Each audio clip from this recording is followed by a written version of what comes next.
How's everyone doing? Today we are talking about artistic expression. If you want to get you a meaningful tattoo or drew you a picture that sends a message for others, you, my friend, has experienced artistic expression. And why is this so important? Because it symbolically represents you. Our cosmic universe moves to its own rhythm. Our every move are like chess pieces, aligning us with the victory or with the defeat. And some Life is dominated by self expression. We must learn to live like a rock star.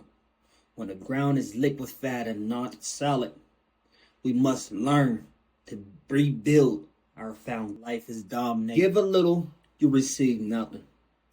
You push hard, you get shut down. But when you vibrate at a core level where everything must work out in your favor, things does, man. From our skeletal muscle to our consciousness that connects out to the universe, we live to express ourselves.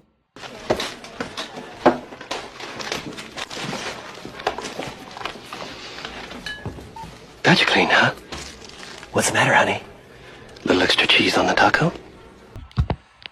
I couldn't stress to you the biggest issue in this world nowadays. The biggest issue is a lot of people becoming okay with dying. You know what I mean? Just not afraid to die anymore. So when you learn how to live in the present moment, man, nothing else matters. Your life will reshape and reform to what you want. This is not to put you down. This is not to beat you down. This is to make sure that you always keep what's real around.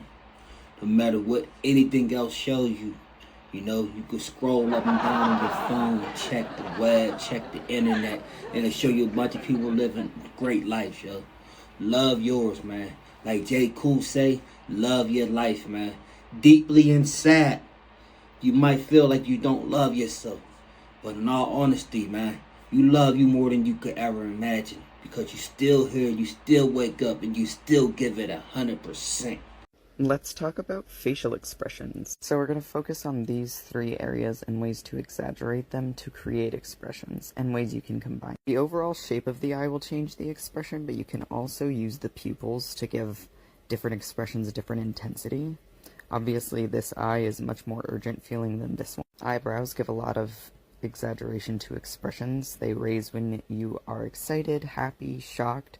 They lower when you are upset, angry, sad, but they furrow in different ways. There are different ways you can exaggerate these shapes to give different expressions kind of more weight. These eyebrows convey grief or frustration, where these ones convey a very strong agitation or a very intense anger. It can be used to mark confusion or intrigue in something. Then of course there's the mouth, which you can use to convey a lot of things. Joy, confusion, anger, anguish, shock, excitement, intrigue, inquisitive, uncomfortable, uneasy, nauseous, sad, bereft, at a loss, cockiness, cleverness, slime. Playing with the way the face squishes can also give you much more exaggerated expression, but you can get really creative with them. The more you play with it, the more comfortable you'll get. And don't forget that the face can stretch and squish too. Pablo Picasso said that all children are born artists. The trouble is to remain one as you grow up. So many people just get triggered by the word art in general. Like, automatically you hear that, you're like, oh, I'm not an artist. Like, I'm not a creative. I don't do that stuff, which is so unfortunate because actually we all do. We're creative beings, right? Like every child in every culture around the world creates art. They draw, they dance, they sing. Yeah. It's inherent to our humanity. And then at some point we get educated or judged or, something comes in to shut that down, our expression down, natural expression down. And then we adopt that as our identity. I'm not an artist.